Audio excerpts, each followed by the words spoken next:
Hello everyone, and thank you for coming along to this webinar to introduce the Shared Nitrogen Action Plan for Braunton Burrows Special Area of Conservation.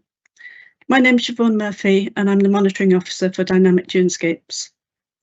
Dynamic Dunescapes is a partnership project rejuvenating sand dunes across England and Wales. It's supported by the National Lottery Heritage Fund and the EU LIFE programme. Our partners are Natural England, Plant Life, Natural Resources Wales, the National Trust and the Wildlife Trusts. As part of the Dynamic Dunescapes project, we're piloting two shared nitrogen action plans, one at Braunton Burrows SAC and the other in the northwest of England on the Sefton coast. This morning, I'm going to be telling you a little bit about what exactly a shared nitrogen action plan is, and then giving you an introduction to the issues around air quality at Braunton Burrows and how it's impacting on this important site. I'll then be joined by my Natural England colleague Kerry Meehan, who's the Senior Advisor for the Fens and Wixall SNAP in Shropshire, and she'll tell you a bit about progress with that SNAP and also the other pilot SNAPs that are being run elsewhere in the country, at Breckland and in the Epping Forest. Kerry will also be able to tell you about some of the support that's available to reduce air pollution through the Catchment Sensitive Farming Scheme. And at the end, I'll be back again to summarise what a SNAP can offer and how it can be useful for the area around Braunton Burrows. We'll be stopping for a 10-minute break about halfway through, so you can go and grab a drink then. But if you've got any questions during the presentation, please pop them into the Q&A, because we will be stopping after each session to check for questions and we'll try and answer them if we can. So, what is a shared nitrogen action plan? Well, it says it all here. In essence, it's a strategy to tackle atmospheric nitrogen pollution locally in the wider area surrounding a protected site. It provides an opportunity to bring different partners and stakeholders together to focus on air quality issues so that we can all tackle all the issues, not just agricultural ones. Pilot SNAPs will cover an area of about 5 kilometre radius around the protected site, so that advice, activities and mitigation can be focused where they will achieve the greatest results. There's potential for benefits to the environment as well as to human health. So, why are SNAPs so important? There's a wealth of evidence that air quality is impacting the natural environment, and this has implications for our agreed ambitions for nature recovery. This diagram shows the reduction of species with increasing levels of nitrogen deposition for a variety of habitats. You can see the yellow line there is the one for sand dune habitats, and the impact on sand dunes, you can see it's particularly notable even at very low increases in the amount of nitrogen. So you get a slightly steeper curve there on the left-hand side of it, and then it just starts to level out slightly. Sand dunes are low nutrient habitats, so they're especially sensitive to nitrogen deposition, and that's why you see that steeper curve at the start of the line there. So, why are we tackling air pollution? Well, it's essential for nature recovery. We need the right environmental conditions for nature recovery to enable recovery of species, habitats, and our protected sites. It all needs clean air. We've got the Clean Air Strategy, which for 2019, this sets out comprehensive action that's needed across all parts of government and society to tackle all sources of air pollution, making our air healthier to breathe, protecting nature, and boosting the economy. In 2023, the Environment Improvement Plan was produced. This sets out a number of targets that can only be achieved if air pollution is tackled. Within Natural England itself, we've got a number of key performance indicators by which we'll be judged. Some of them are listed here, and tackling air quality is essential for the achievement of all of these KPIs. So, air pollution and protected sites. This document on the left-hand side is a report on the findings of the improvement programme for England's Natura 2000 sites, or IPENS for short. This was carried out between 2012 and 2015, and a report was produced in 2015. Under the IPENS project, Natural England, in partnership with the Environment Agency, looked at issues affecting the condition of England's Natura 2000 sites and how these could be addressed at an individual site level. This led to the development of site improvement plans for each of the Natura 2000 sites, the SACs. Site improvement plan provides a high-level description of the issues affecting the condition of the site and the priority actions to address the issues. And you can see on the graph on the right-hand side there, air pollution was found to be the most common issue, affecting about 65% of Natura 2000 habitat sites in England. So, shared nitrogen action plans were identified as being a potential remedy for protected sites that are affected by air pollution. The concept of shared nitrogen action plans, or SNAPs, was developed with stakeholders under the IPENS project. It was proposed to trial a new collaborative approach for these shared nitrogen action plans so that key partners and stakeholders could work together to identify local emission sources and potential ways to reduce them. By focusing efforts and raising awareness, it should increase success in pulling funding into the wider area around the protected site to implement actions to reduce emissions. As it's a new approach, it needs piloting to test its feasibility and its effectiveness in a variety of locations and habitats. So that's where Braunton Burrows and Sefton Coast come in as providing sand dune habitats as part of this pilot project. The delivery of a SNAP, Shared Nitrogen Action Plan, includes a number of key objectives. Firstly, to examine the evidence to understand the site and identify the problem of air pollution on the site, and to share this information with stakeholders and partners and develop a partnership approach.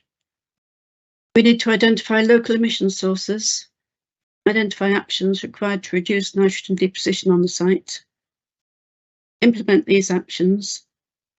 This might be providing advice about what grants are available to landowners. And then we're going to monitor the changes and the success that mitigation brings about. So you can see the arrows on the right-hand side of the slide show how improved quality for people, improved air quality for people and nature has plenty of benefits, all listed there. You can see it lead to reduced pressure on protected sites, as well as healthy ecosystems. So, shared nitrogen action plans, like I said, they were identified as a remedy through the site improvement plans that were prepared a few years back. And you can see on this map the number of SACs where SNAPs were identified as being a necessary remedy. This map shows all the Natura 2000 sites that need a SNAP. Braunton Burrows is just one of the first 5 pilot SNAPs that are going ahead. So, to summarise, SNAPs have been driven, like I said, SNAPs have been driven by national strategies and policies to reduce nitrogen deposition and ammonia levels, which impact on protected sites. SNAPs help to identify local emission sources, and having a SNAP enables a more collaborative and integrated approach to addressing air quality issues within and around a protected site. So those slides just cover an introduction to a SNAP. Let's look in a bit more detail at Braunton Burrows SAC on the next slide. So I'm now going to move on the talk. So we're looking in more detail at Braunton Burrows. If you've got any questions on the previous section, just pop them into the Q&A and we'll come to them at the end of this section. So Braunton Burrows SAC covers an area of about 1,340 hectares of coastal habitat on the North Devon coast. It's important for a range of sand dune habitats present on the site, including shifting dunes along the shoreline, fixed dunes and humid dune slacks. It also supports important low plant species, such as petalwort, which you can see in the top right photo, as well as important assemblages of lichens, including the scarce scrambled egg lichen, which is aptly named, as you can see in the bottom right photo. The open dunes with plenty of bare sand are also important for insects that require bare sand for burrowing, as well as being important for threatened reptiles such as sand lizards. So atmospheric nitrogen deposition is caused by emissions of ammonia and nitrogen oxides. As we saw in the earlier slides, it represents a significant threat to habitats and species in the UK. The highest quality dune habitats occur where the nutrient status of the sand is low, and the habitat quality declines as nutrient levels increase. In sand dunes, increased nitrogen deposition leads to increased growth of grasses, including marram grass. The grasses grow taller with greater cover, crowding out smaller species. This increase in plant growth and above ground biomass can lead to increased accumulation of organic matter. This accelerates soil development and rates of succession, and this then enables other competitive species to dominate, leading to increased stabilisation of the dunes. Nitrogen deposition is thought to be a major contributor of the stabilisation and species decline in UK dune systems. The greatest impact is likely to be on the early successional communities, which are important for many sand dune specialist species. So, what information is available about the amount of nitrogen deposition on the site? Well, at the moment we've only got model data available. This figure shows the seabed model output for the years 2016 to 2018 for nitrogen deposition to low-growing semi-natural vegetation at Braunton Burrows SAC. The average total atmospheric nitrogen deposition across the site is 10 kilos of nitrogen per hectare per year. You'll hear us talk about critical loads in this presentation. The critical load for nitrogen deposition and other air pollutants is the threshold level above which species loss or habitat degradation is expected. Some habitats are more sensitive than others and have a lower critical load. Calcareous dunes tend to have a bit more buffering capacity than acid dune communities. The critical load for fixed dune grasslands, the grey dunes, is set at 5 kilos to 10 kilos of nitrogen per hectare per year for acid dunes, and 10 to 15 kilos of nitrogen per hectare per year for calcareous dunes. But where habitats are in unfavourable condition, the lower end of the critical load range should be used. So as you can see from this figure, parts of the site exceed 10 kilos of nitrogen per hectare per year, which is the critical load for affecting calcareous dunes, which is what we've predominantly got at Braunton Burrows. Although as dunes get older, they do become more acidic. So what do the models show us about where this nitrogen is coming from? Well, atmospheric nitrogen deposition is caused by emissions of ammonia, mainly from agriculture, and nitrogen oxides, or NOx, which comes mainly from transport, industry, power generation, and other combustion sources. So the modelling for Braunton Burrows SAC shows that almost half of the nitrogen deposition coming to the site originates from livestock farming sources. So you can see on that yellow portion, about 44.5% is estimated to come from livestock within England, and another 4% from livestock in the rest of UK, which in this area is from Wales. You can see offshore and international emissions are also substantial contributors to nitrogen deposition at the site, with European sources contributing about 14%. International shipping contributes about 7%, and sources in the Republic of Ireland contribute about 4%.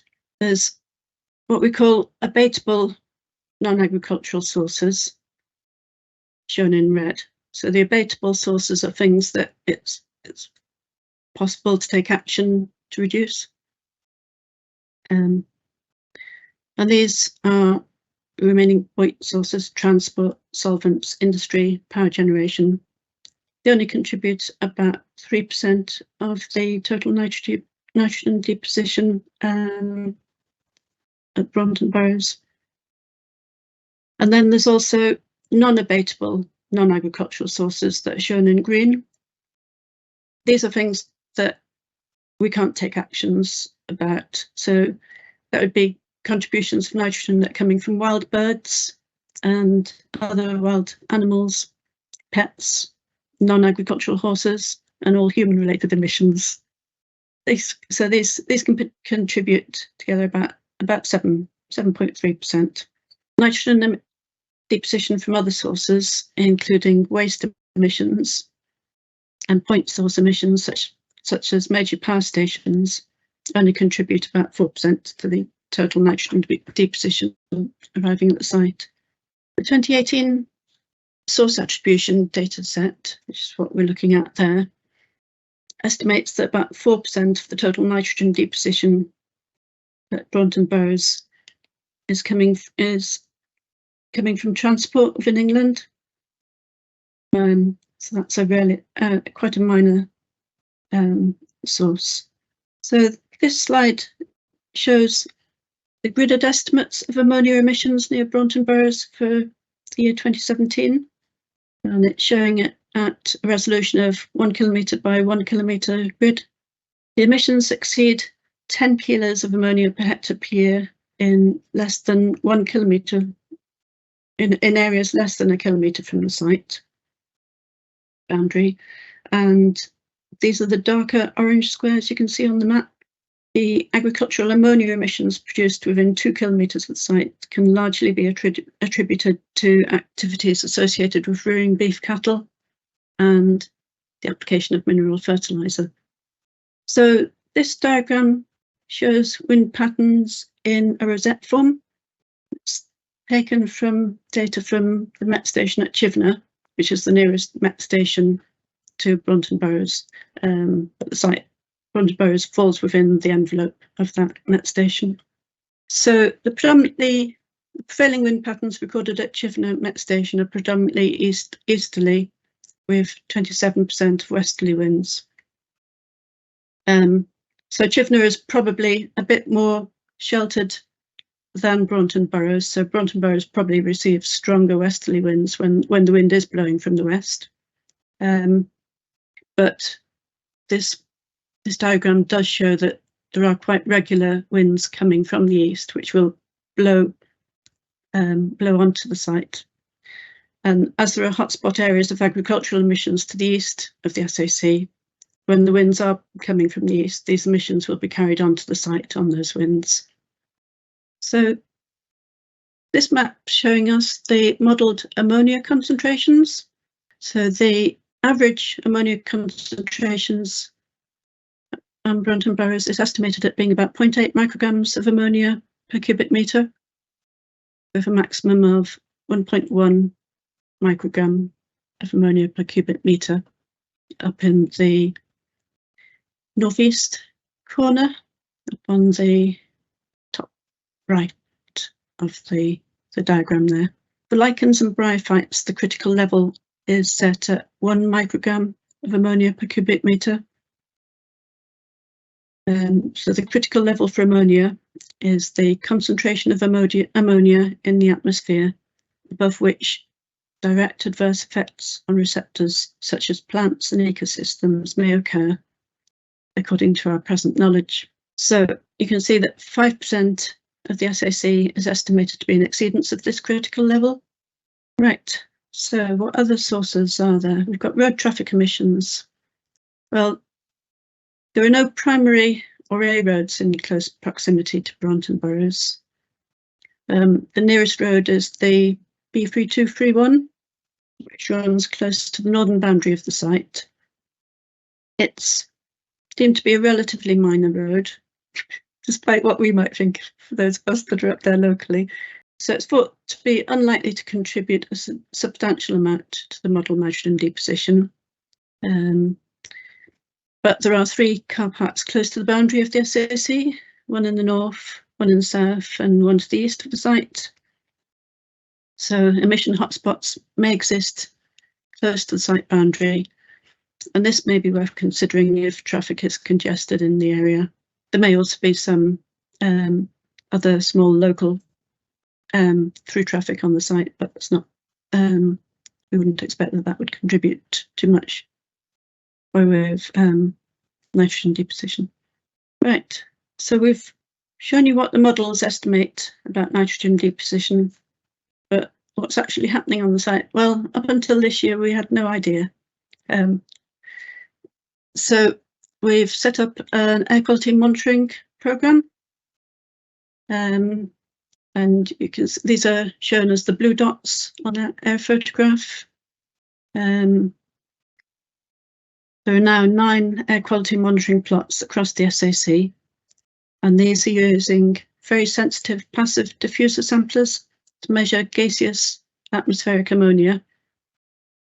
These are changed each month and sent off to UK Centre for Ecology and Hydrology for analysis. There's also a rainwater collector, which is contributing to what we call the PRECIPNet network. This is used to assess wet deposition, or the nitrogen that arrives on the site in the rainwater. And this is collected and sent off for analysis on a fortnightly basis. Recording started across all of these sites on the 1st of September, and it will run for 12 months. And we will be getting a report of the findings at the end of the 12 months. So we'll be in a much better position to know what's actually happening on site then. What's actually been happening on site that can help mitigate the impacts of air quality? Well, through the Dynamic Dunescapes project, a lot of work's been carried out on site which will help mitigate the impacts of nitrogen deposition. Large areas of scrub have been removed, nutrient-rich soils have been scraped and the turf stripped to reset the succession back to bare sand. Natural dynamics have been reintroduced to the site through the creation of notches in the frontal dunes to promote natural movement of fresh sand. Grazing and mowing of vegetation is carried out, supported by a countryside stewardship agreement. Okay, so that's what's happening on the site, but what about beyond the site boundaries? Well, efforts are also needed outside of the site to reduce air pollution in the wider area if we're to ensure nature recovery on this important protected site. And this is where we hope that a collaborative approach of partners and stakeholders will help. And so this is where we're hoping that bringing forward a shared nitrogen action plan will help focus our efforts. So that's all I'm going to say about Braunton Burrows SNAP for the moment. If you've got any questions, just pop them in the Q&A and we'll see if there's any, see what's there. No technical questions there. Let's just move on now. We're going to look at what's happening in some of the other existing SNAPS pilots. So this slide just shows you the locations of the other pilot SNAPS.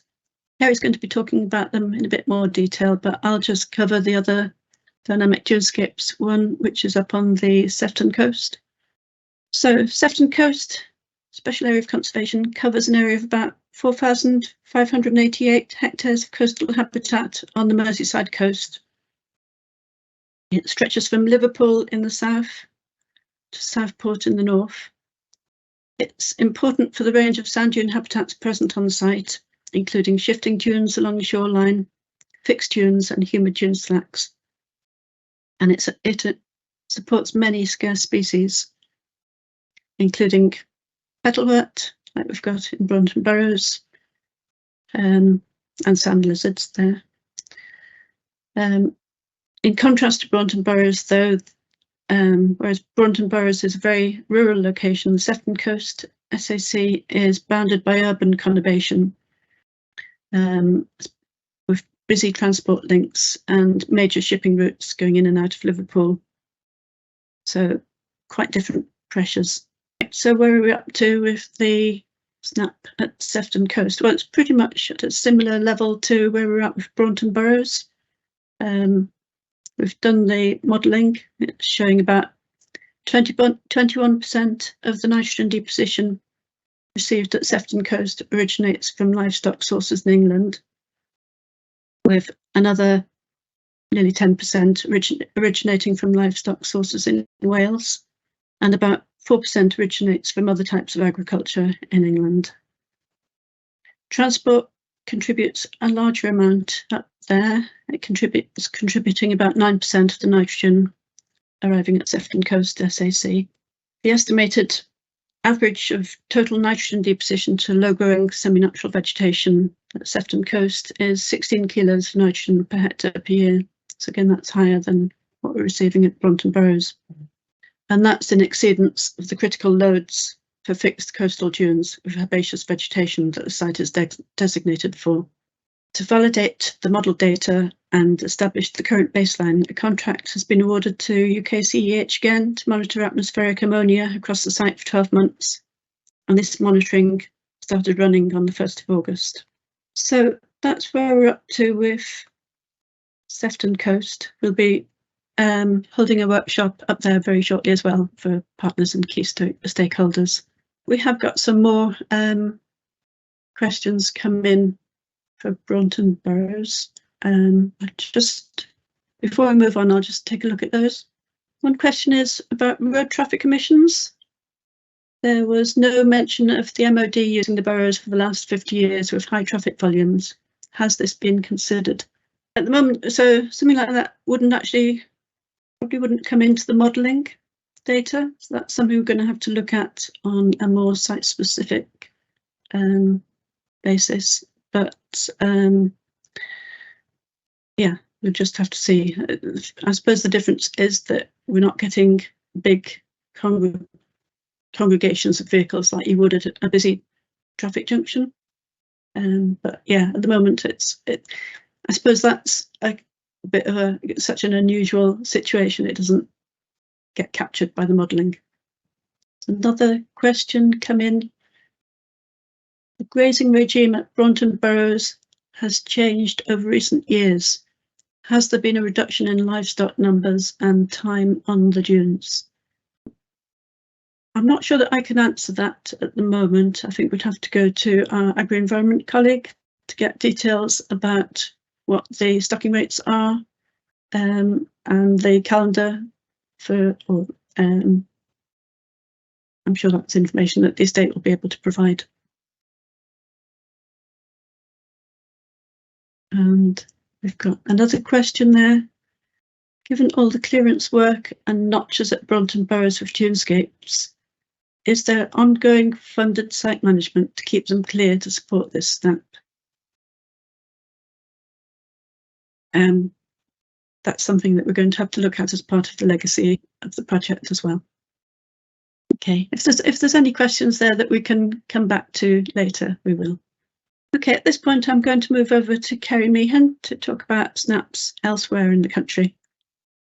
Hi, just so you all get to see my face. So I am Kerry Meehan and I am the Senior Air Quality Advisor for West Midlands, and I am leading on the Fens and Wixle SNAP up in Shropshire. As you can see, hopefully on that image behind me, that is a lovely aerial view of the site. So I'm going to cover Fens, Wixle and Bettisfield SNAP, but I'm also going to cover Breckland and Epping Forest on behalf of my colleague. Right, there we go. So, Fens and Wixle Shared Nitrogen Action Plan. So that is the area, the actual site itself is that green blob, and then that red blob is the 5 kilometre zone around it that we've been focusing on. So Fens and Wixle itself covers around 948 hectares, and it is a cross-border site. So it does go into Wales as well. In fact, quite a large chunk of it is in Wales. So Natural Resources Wales are a very key partner in this project. It has multiple designations, including SSSI, Special Area of Conservation and Ramsar as well. And it supports quite a large number of species, but it includes some such as the white-faced darter, large heath butterflies, hobbies, short-eared owls, and one of my favourite plants, the carnivorous round-leaved sundew plant. So it really is a fascinating site. Historically, it was used for commercial peat extraction in around about the 80s that went into the horticulture industry, and that really stripped a huge amount of peat off of this site. Since 1990, Natural England were in a position to be able to buy this site and designate it, and that's when the restoration work really began in earnest. And then over the last 5 years, there's been a life project called the Bog Life Project, which further increased that rate of restoration as well. But despite all that work, all the re-wetting, all the scrub clearance and all of that, air quality remains a key issue on this site. And that's what I'm going to touch on a bit as we go through these slides. So in terms of the air quality on this site, the critical load of nitrogen deposition is being exceeded by a considerable amount, and we need to see a 54% reduction of this to be able to restore the natural function of this site here. The critical limit of ammonia is 1 micrograms per metre cubed, and we're currently sitting at about 3.7 to 3.9. So that is a massive excess. So a lot of work to be done here. So as part of that, agriculture is kind of the key source of ammonia here. So in 2021, we set up a SNAP pilot on this site, and the aim there was to work together with partners to start addressing some of these air quality issues. So as you can see, agriculture is a significant proportion of the ammonia within the SNAP area, but not the only source. And within that agriculture, it is split down into different sectors as well. So dairy is a big concern here, but also with poultry, the number of sheds has increased quite significantly over the last decade or so. And there's quite a bit of beef in this area as well. And the excess nitrogen, why are we worried about it? It's changing the vegetation and increasing the risk of this site drying out and releasing that carbon it's holding. So this site, I think it's estimated, is holding about 3 million tonnes of carbon. So we don't want to see that lost to the atmosphere, because in terms of climate change, that is not good news. So in terms of the monitoring that we've got on site at Fens and Wixall, this is quite a key part of this project. We have four monitoring stations across the site. The one in the middle there, that's been running for several years now, and the other 3 were started as part of the Bog Life project and are now being funded through the SNAP pilot. The Bog Life project finished in December, so we've kind of taken that over. And the idea of this monitoring is it gives us a spatial and seasonal variation of the ammonia levels on this site. And there did used to be an aluminium plant just off the edge of this site, and the monitor that was closest to that showed us that that was having an impact on ammonia. Since that closed down, that monitoring point has come in line with some of the others. So that showed us there was an issue there. At the moment, it doesn't look like that will reopen, which is great news. And in terms of the seasonal variation, you can see on this graph here, sorry, it is a little bit blurry, but you can see here that there seems to be a peak in around March, then again in about June, and then again in September. And this is reflected across a number of years. And we believe this is due to slurry spreading, local slurry spreading. So that shows where we're trying to work with some of the agriculture to try and address this. But even then, where the troughs are, it's still exceeding that 1 microgram per metre cubed. That's our critical limit. So there's still work to do to try and bring it under that.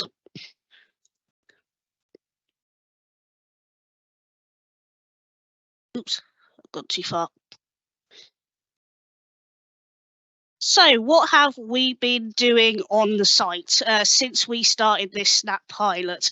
So the first thing we did was we got all the stakeholders together on an online meeting. We are talking just as we were coming out of COVID here, so online was the way forward at that stage.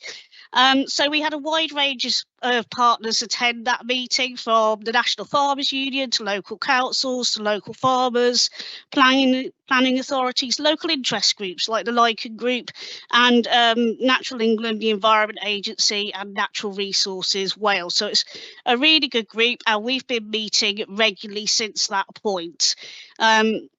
We've also had a variety of speakers, so people from each of those organisations comes and has a chat about the work that they're doing in relation to air quality or habitat restoration on this site. And the National Farmers Union actually published an article in their members magazine following this initial meeting as well, just highlighting some of the work that we were trying to do. Another big element of the work that we have been doing here is working with North Shropshire farmers. So they were a facilitation funded group who were initially focused on carbon, phosphate and water quality. When they reapplied for funding last year, as a result of the engagement with our partnership, they put ammonia as a much higher priority. In fact, it's one of their key priorities. They were successful in getting that funded, so that group is carrying on, and that's fantastic for us because they're now a key partner in hosting events, sharing information and developing trials and projects. And then within Natural England, I've been working with different work areas, so supporting farm advisors with training and making sure they've got the skills to deliver air quality advice on farm, working with overlapping projects. So in Shropshire, we have the Peat for the Planet project, which is very relevant. So working with them, again, trying to make sure that air quality is built into those projects from the start. And one of the other big areas of work is working with sustainable development colleagues and local planning authorities to try and understand where we're getting issues and opportunities within those areas. And improving some of their agricultural knowledge, and they're helping me understand some of these planning casework technicalities that we're trying to deal with. We recently, at our last stakeholders meeting, we had a planning focused one, so the Shropshire Council came and presented on the work that they've been doing locally around their supplementary planning advice, specifically in relation to poultry units. And that was really useful. We were able to take some actions forward for that, and we're trying to make life easier for everyone. So one of the things that was identified is that the information coming in with planning applications is inaccurate or not quite what's needed to be able to make a good assessment of the impacts on that protected site. So one of the things we're looking at is running some training sessions for consultants and applicants to try and make sure that that data is coming in a format that's usable and containing the right level of information, and that should hopefully speed up the planning process for everyone involved, because I know it can get a bit frustrating.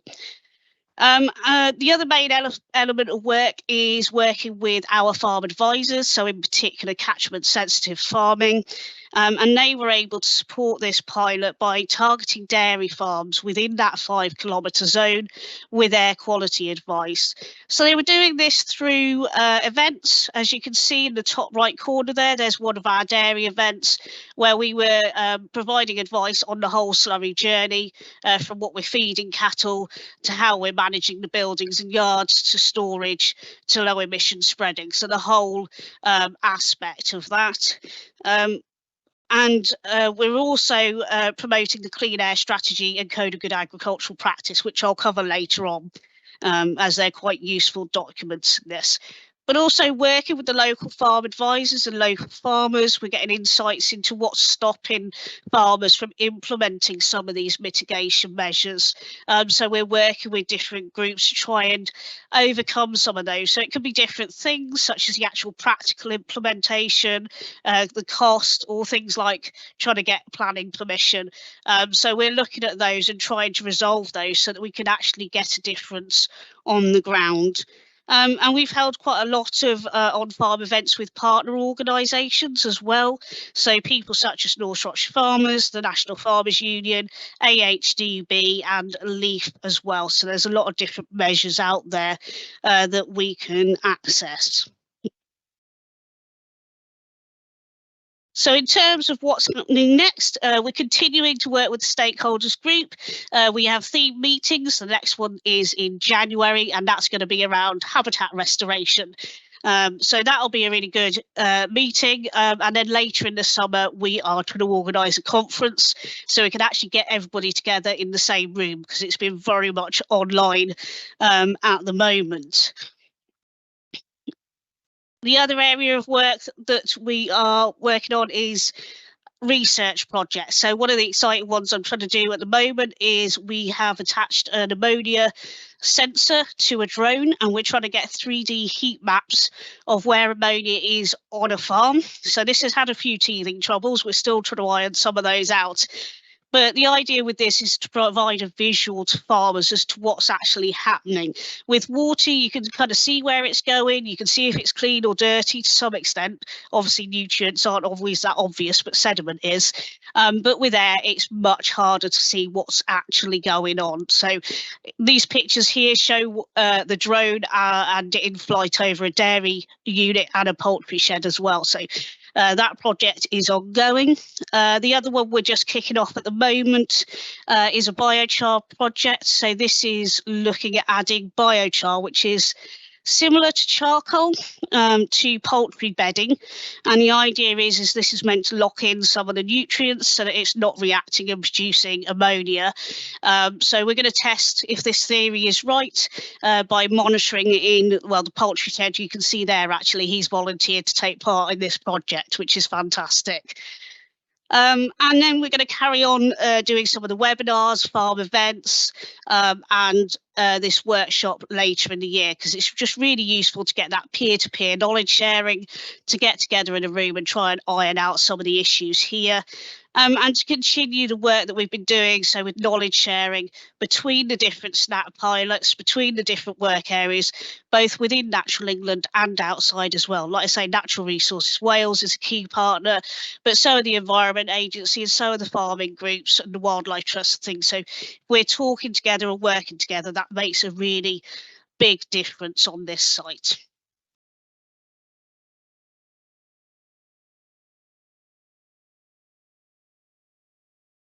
Ooh, I've gone too far. Preempting the tea break there. So I'm just going to check and see if we've got any questions specifically relating to that. It doesn't look like we do, but do feel free to keep putting questions in the chat, in the Q&A for us, if you do have anything that crops up.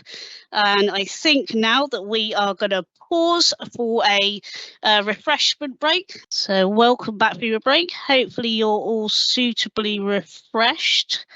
And I will just move on to the next bit.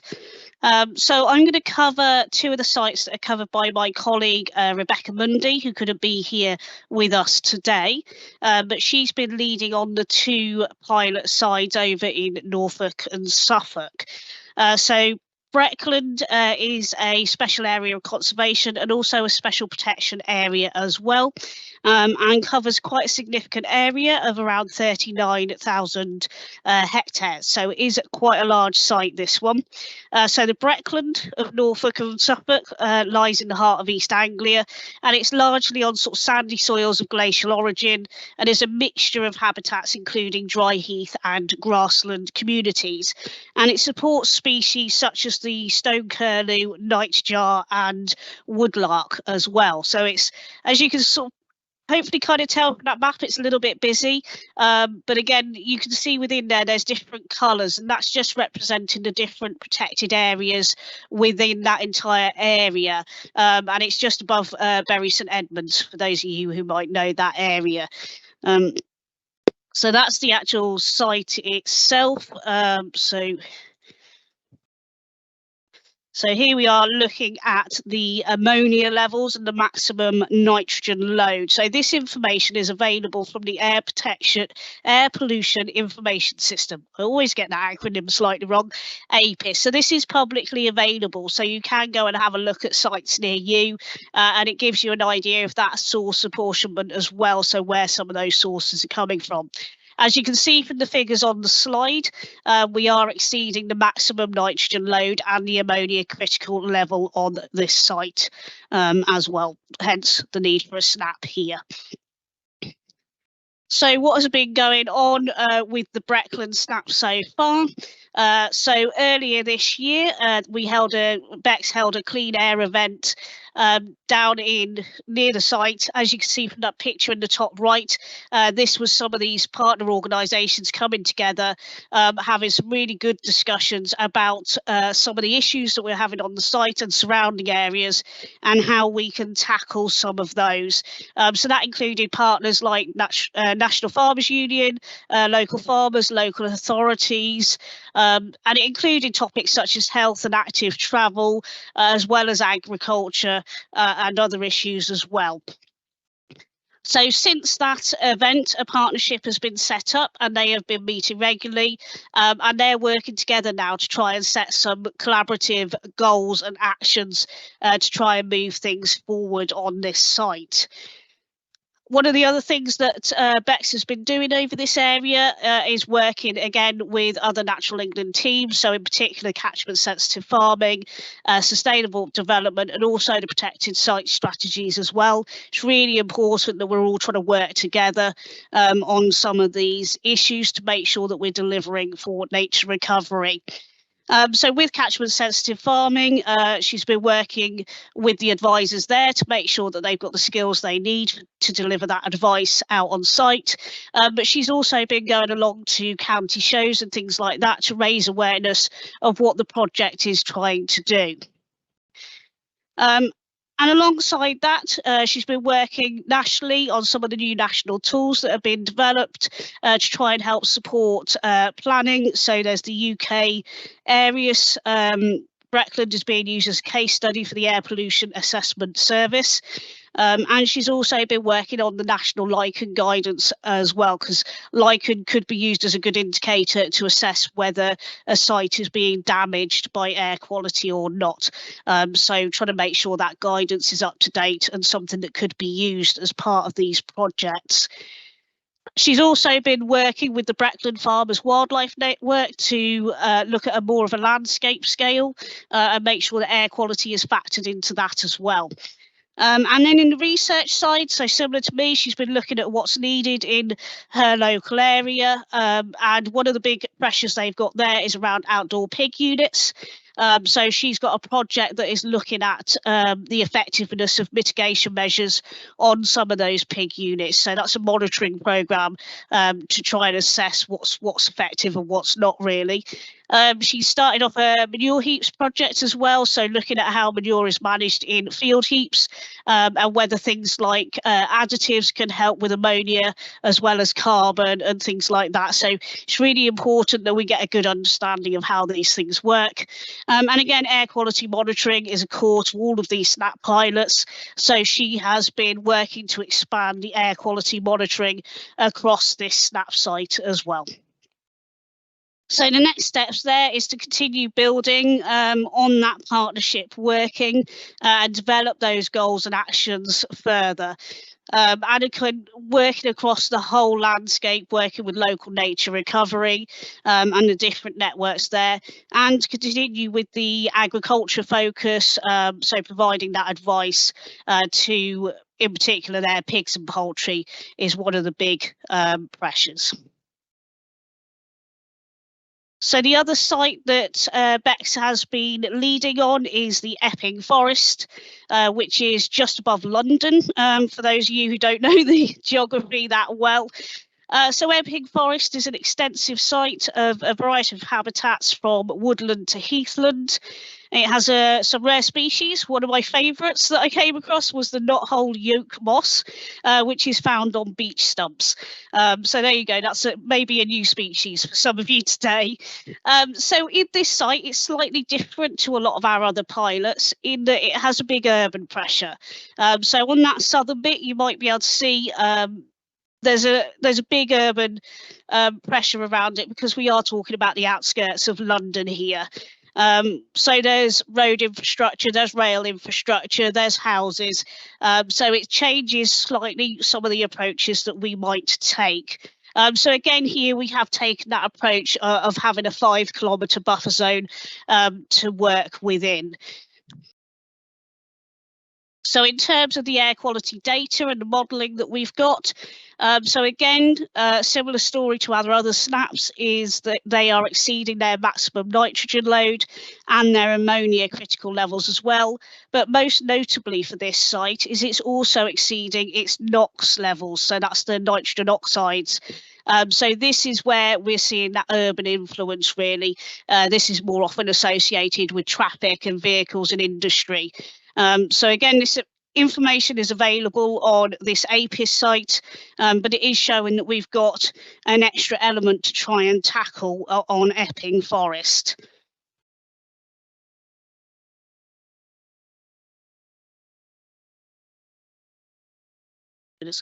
So what has Bex been doing on this site? In the northern section in particular, working with catchment sensitive farming and farm advisors on targeting some air quality advice. So in this area, the focus has been more on nutrient efficiency and trying to make sure that farmers are using their nutrients wisely and matching that crop need to try and reduce any excess getting into the air or water. So working with the local catchment sensitive farming teams on their catchment plans and looking at events in the future as well. So some of the other work that Bex has been doing is looking at the existing mitigation measures and seeing where there's an opportunity to improve those, but also exploring potential new ones as well. Bear with me. I'm trying to read notes on this one because, as you can tell, it's not my site, so I'm reading somebody else's notes. So for the Epping snap as well, with the urban pressures here, there's been increased work with the local planning. So she's been feeding into the Epping Forest District Council local plans regarding things like the locations of electric vehicle charging points, the development of suitable alternative natural green spaces and active travel routes. And she's been providing input into casework around some of the major routes and transport links there as well. And again here, looking at the lichen and bryophyte surveys and reports, and again, trying to expand that monitoring and get the ecological survey so that we can see through these projects what impact air quality has had and is having, hopefully. And hopefully seeing improvements as these projects develop, but that may take a little bit of time. These things don't tend to happen overnight. So the next steps here with Epping Forest, community engagement will be an element of this snap due to those urban pressures. So working with relevant partner organisations to promote the benefits of active travel on health, both in terms of exercise and the added benefits of improving air quality, sort of both direct and indirectly as well.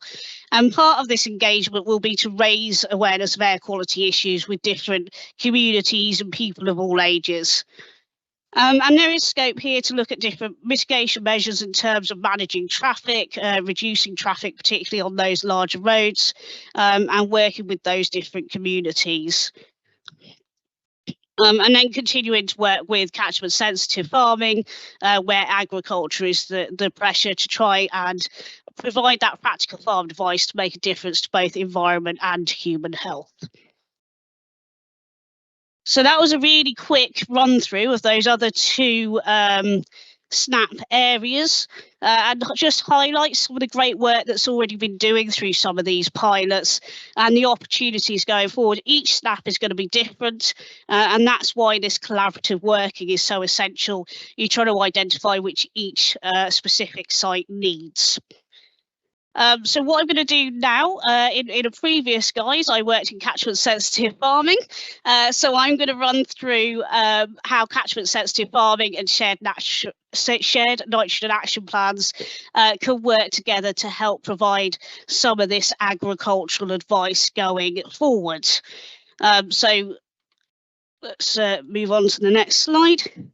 So catchment sensitive farming was a programme It was initially created to address water quality issues primarily, but over the last 2 or 3 years, air quality has really become a key focus. So this programme is joint between DEFRA, Natural England and the Environment Agency, and it works with a range of partner organisations as well. So there's something called the Catchment-based approach, which pulls together a lot of these partner organisations to deliver on these water and air quality objectives. So in terms of air quality, 2 of the key documents that we underpin the work that is done in catchment sensitive farming is the Clean Air Strategy, which I will touch on in a minute, and the Code of Good Agricultural Practice for Reducing Ammonia Emissions. This is quite a useful document to take out on farm or to share with people, because it contains practical measures that can be done on farm to reduce those ammonia emissions. So the Clean Air Strategy was written in 2019, and it sets out the actions required across all parts of government and society to improve air quality. So it also includes measures for householders, so do feel free to check it out and see what you can do at home. A bit of nighttime reading maybe. So it also complements other UK government strategies as well, so ones such as the Industrial Strategy, Clean Growth Strategy and the 25-year Environment Plan. So I'm going to focus here on section 7 regarding agriculture, as that's what we look at in terms of catchment sensitive farming. And it does set out some milestones for key agricultural practices, such as using urease inhibitors with urea-based fertilisers. Low emissions slurry spreading should be in place by 2025 and covering slurry stores by 2027. So some of these measures are due for consultation, so some of those dates might change slightly, but the general direction is that we will see some of these measures being introduced in the not too distant future. So it is worth farmers and associated sectors being aware when business planning. So in terms of agricultural emissions, why are we so concerned about this? So ammonia, 87% of that is attributed to agricultural sources. And one of the key factors, one of the key drivers behind some of these policies is human health. So ammonia combines with other air pollutants, such as sulfuric acid and nitric acid, to form particulate matter, and this stays in the air and can move quite long distances, and that has a huge number of health implications when it's breathed in, and can cost our health service a lot of money, as well as those environmental impacts as well. So things like soil acidification and excess nitrogen in our sensitive habitats, which is what we kind of covered earlier, having that impact on biodiversity. So there's some big drivers for this work. So what could catchment sensitive farming actually do to help? So one of the ways we do that is we go out and give one-to-one advice to priority farms. We can also organise, or they can organise, group training, workshops, get specialists to come in and do share latest research and good practice and do demonstrations. We also contract out some specialist advice, which I'll touch on in a minute, because there's some that are relevant to this topic today. And then we also have funding tools available to us. One of those is through Countryside Stewardship, but there's also other grants that are hosted by other organisations such as DEFRA, which again I'll touch on as well. So there is funding support for some of these mitigation measures that we are looking at. There we go. So the specialist one-to-one farm advice, so this is through our environmental training advice and facilitation framework service, quite a long one, that one. So I pulled out, there's 30 different visits that can be offered through this service. So I've just pulled out the 5 that relate to air quality specifically. So the first port of call we often use in catchment sensitive farming is a farm infrastructure appraisal. And this is where somebody comes along and looks at what's going on the farm in terms of their yard and how we could improve that. So it could be things like reducing the area of dirty yard, or just trying to improve the conditions so you're not getting so much nutrient leaching into the environment, either through water or through the air. The other one is nutrient management planning. Agriculture can be a very leaky system, but there are a lot of things you can do. If you're efficiently using those nutrients, then there's going to be less waste to the environment. So we can have specialists that come in and give a bit more advice around that nutrient management planning, making sure those nutrients are getting taken up by the crops and not lost to the environment. The other 3 on the bottom there are more directly related to air quality. So in particular, we've got 2 around slurry. So slurry is a big issue, big source of ammonia, but it's also one of those that there are a number of mitigation methods already available that we can tackle.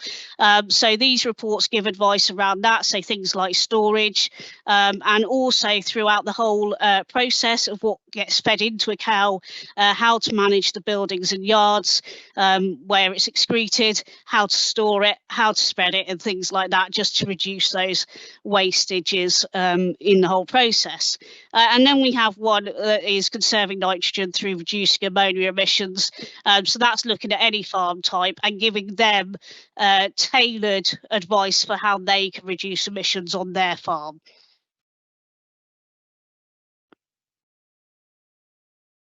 So in terms of countryside stewardship, we have a capital grant scheme, and there are some items through that are very much targeted at reducing air quality. So there's 2 there that are around covering slurry stores, so the floating cover and the self-supporting cover. You do need catchment sensitive farming approval for these. There are also other ways to potentially fund slurry store covers through the slurry infrastructure grant scheme as well, which I'll touch on in a minute. And then there is the automatic slurry scrapers that can be funded, and this just tries to reduce the amount of slurry mixing with the air by getting it into appropriate storage as quickly as possible. And this is a great labour saver for farmers as well, because rather than having a bloke on a tractor scraping it out a couple of times a day, these can be running every couple of hours. So it does make life a lot easier. It's good for cattle welfare as well. So a lot of these have multiple benefits. And then there is low emission flooring as well. So this is designed to funnel the urine away from the more solid stuff and reduce those chemical reactions that are going on. So you can retrofit these. So the style we've got in the picture there is like a rubber mat. But you could, if you're looking at building a new shed, or you're involved in planning, you could build this in as part of a mitigation measure, that kind of design into the flooring of that new shed. So one of the other funding streams that's available through a DEFRA initiative is the Farming Investment Fund. So this is split into 2 different funds. I'm not going to run through these in a lot of detail, but essentially both of these funds are aimed at improving the sustainability of farming. So the smaller grant, you can get things like the robotic scraper you can see in the picture there, but you can also fund some of the larger equipment. So in the bottom picture, we've got a slurry injector. So that is reducing the amount of time that slurry is interacting with the atmosphere. It gets it under that leaf cover directly into the soil, so you're not getting that same level of ammonia released. And one of the other big ones that it does through this grant is the slurry infrastructure grant, which I'll come on to in a minute. And I'm aware now that I need to speed up quite a lot as well. So I'll just try and move this slide on. There we go. So the slurry infrastructure grant, this scheme has been launched by DEFRA. It's currently open, and the idea is it can bring farmers up to 6 months storage. So they've got ample storage to allow them to use that slurry at the right time of year to support that crop, rather than just getting rid of it because they don't have the capacity. Any new stores funding through this must be covered, and that is where we get the big benefit for air pollution, and they do get advice with that as well. So catchment sensitive farming do provide advice on slurry management through this scheme as well. Round 2 is just launched, and that initial phase will close on the 17th of January, and then there will be one further round of that as well, and this is prioritised around protected sites. So how to access catchment sensitive farming support? We do have a website. We also have a YouTube channel, which has various videos, which is useful to have a look at. So you just pop along to the website, fill in the form that's on there and send it to the relevant mailbox. So I have popped the Devon one on here, but all that information is available online. So have we had any additional questions? Yep. So what incentives are currently being given to farmers to reduce farm waste and pollutants? Well, some of that is covered through things like countryside stewardship, but that is transitioning at the moment. So there's also the sustainable farming incentive, and some of the standards through that do require nutrient management planning. So there are things sort of coming in around that to try and improve that going forward. And there's a lot of farm advice out there on managing nutrients. And the biggest incentive is, farmers generally don't want to waste money and waste time. So trying to make sure they've got advice on effective nutrient management planning will make a significant difference to that. And I'm going to stop there and hand over to Siobhan.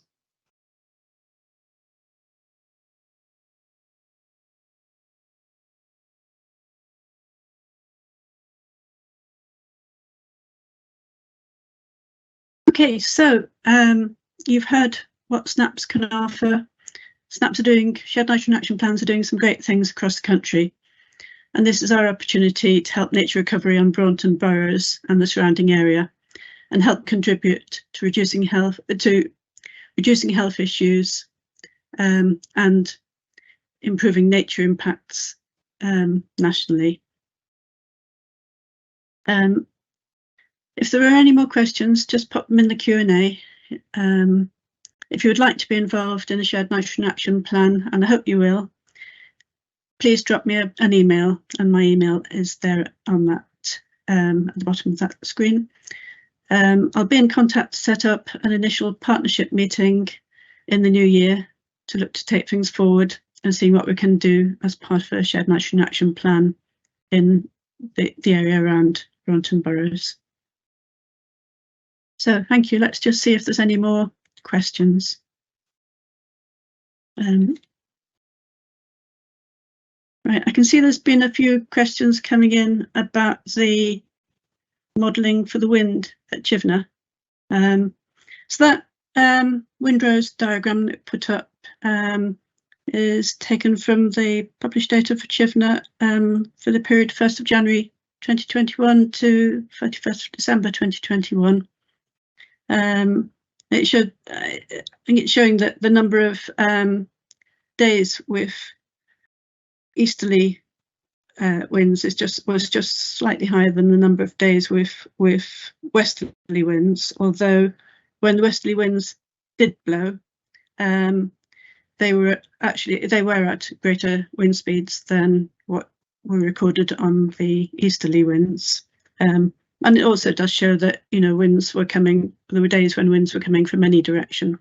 It might well be that what's actually happening on the ground at Braunton is slightly different, because Chivenor is in a bit more of a sheltered place. So yeah, it'd be interesting to see. I know the golf course has got their own met station for wind measuring instruments on the golf course, so it'd be interesting to see how that compares. But yeah, thank you for all the comments about that. And are there any other questions? I think Kerry's answered quite a few of them in the Q&A already. Yeah, far as I can see, I think they've mostly been addressed. So thank you very much, everybody, for attending. It's really been great to have you coming along to the webinar, and I do hope you'll be interested in getting involved. Thanks very much. And thank you to Kerry as well.